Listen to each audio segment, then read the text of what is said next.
बिरसा मुंडा के कहना है, मनखे सब रहना है। जाने जावे चाहे वचन जाए, आदिवासी बेटा लपूर नहीं पाए।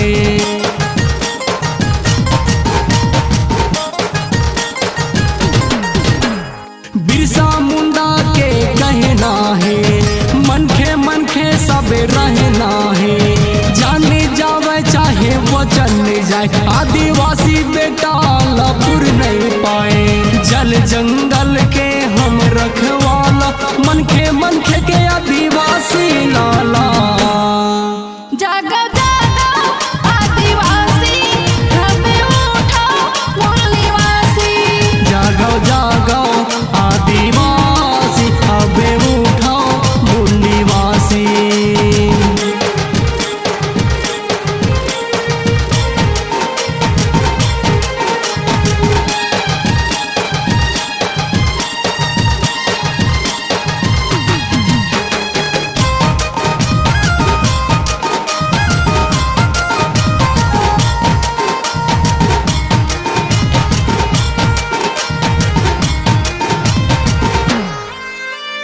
हिसाब हमला लेना है, भूजा मदा में दिखाना है।